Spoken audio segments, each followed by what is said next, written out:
You, John Fitzgerald Kennedy, do solemnly swear. I, John Fitzgerald Kennedy, do solemnly swear. That you will faithfully execute the office of President of the United States. That I will faithfully execute the office of President of the United States. And will, to the best of your ability. And will, to the best of my ability. Preserve, protect, and defend the Constitution of the United States. Preserve, protect, and defend the Constitution of the United States. So help you God. So help me God.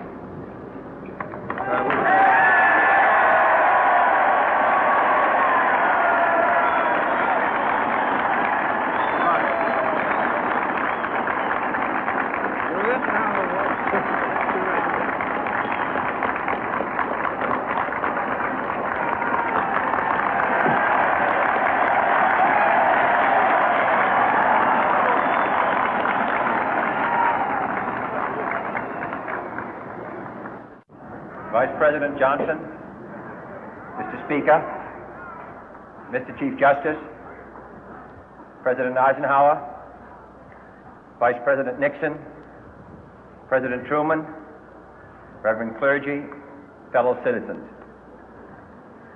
We observe today not a victory of party, but a celebration of freedom, symbolizing an end as well as a beginning, signifying renewal as well as change. For I have sworn before you and Almighty God the same solemn oath our forebears prescribed nearly a century and 3/4 ago. The world is very different now, for man holds in his mortal hands the power to abolish all forms of human poverty and all forms of human life. And yet the same revolutionary beliefs for which our forebears fought are still at issue around the globe. The belief that the rights of man come not from the generosity of the state, but from the hand of God. We dare not forget today that we are the heirs of that first revolution. Let the word go forth from this time and place to friend and foe alike that the torch has been passed to a new generation of Americans born in this century, tempered by war, disciplined by a hard and bitter peace, proud of our ancient heritage, and unwilling to witness or permit the slow undoing of those human rights to which this nation has always been committed and to which we are committed today at home and around the world.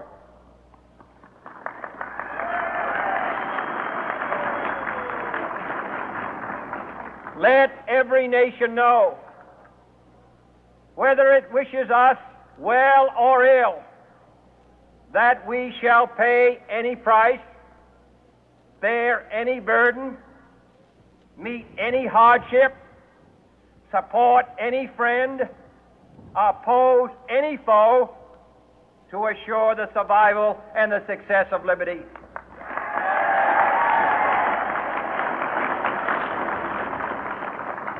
This much we pledge and more.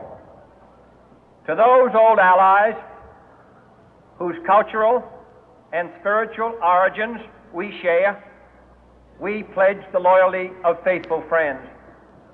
United, there is little we cannot do in a host of cooperative ventures. Divided, there is little we can do, for we dare not meet a powerful challenge at odds and split asunder.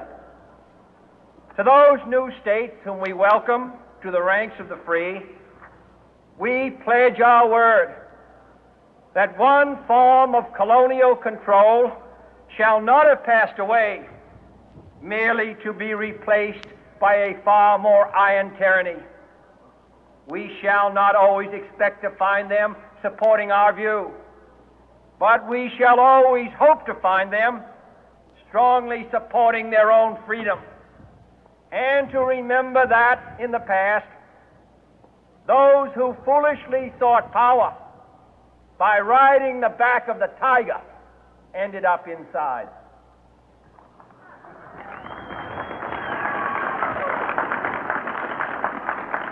To those people in the huts and villages of half the globe struggling to break the bonds of mass misery, we pledge our best efforts to help them help themselves for whatever period is required, not because the communists may be doing it, not because we seek their votes, but because it is right. If a free society cannot help the many who are poor, it cannot save the few who are rich.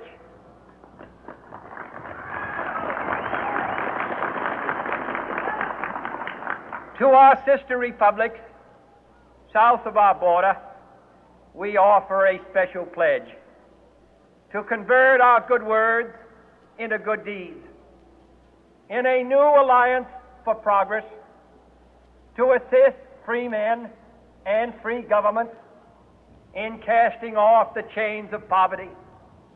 But this peaceful revolution of hope cannot become the prey of hostile powers. Let all our neighbors know that we shall join with them to oppose aggression or subversion anywhere in the Americas. And let every other power know that this hemisphere intends to remain the master of its own house.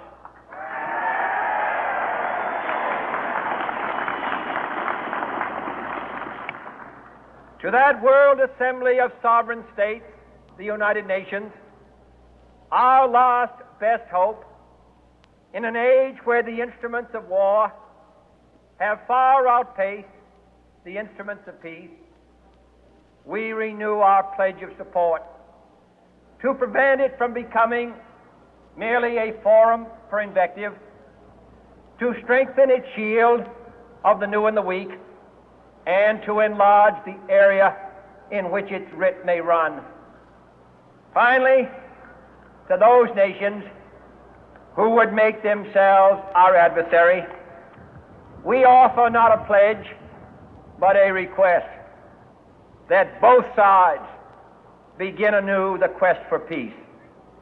Before the dark powers of destruction, unleashed by science, engulf all humanity in planned or accidental self-destruction, we dare not tempt them with weakness, for only when our arms are sufficient beyond doubt can we be certain beyond doubt that they will never be employed.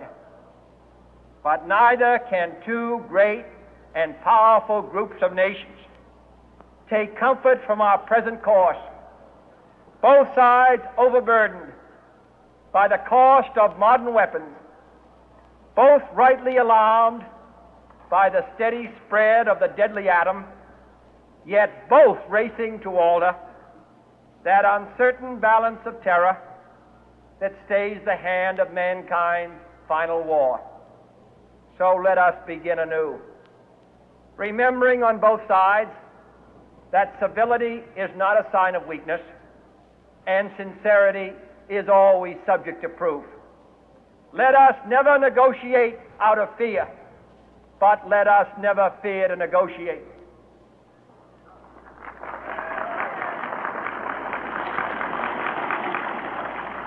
Let both sides explore what problems unite us, instead of belaboring those problems which divide us. Let both sides, for the first time, formulate serious and precise proposals for the inspection and control of arms, and bring the absolute power to destroy other nations under the absolute control of all nations.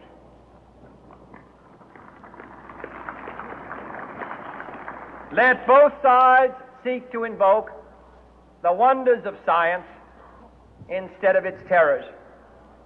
Together, let us explore the stars, conquer the deserts, eradicate disease, tap the ocean depth, and encourage the arts and commerce. Let both sides unite to heed in all corners of the earth the command of Isaiah to undo the heavy burden and let the oppressed go free. And if a beachhead of cooperation may push back the jungle of suspicion, let both sides join in creating a new endeavor, not a new balance of power, but a new world of law, where the strong are just and the weak secure and the peace preserved. All this will not be finished in the first 100 days, nor will it be finished in the first 1,000 days, nor in the life of this administration, nor even perhaps in our lifetime on this planet. But let us begin.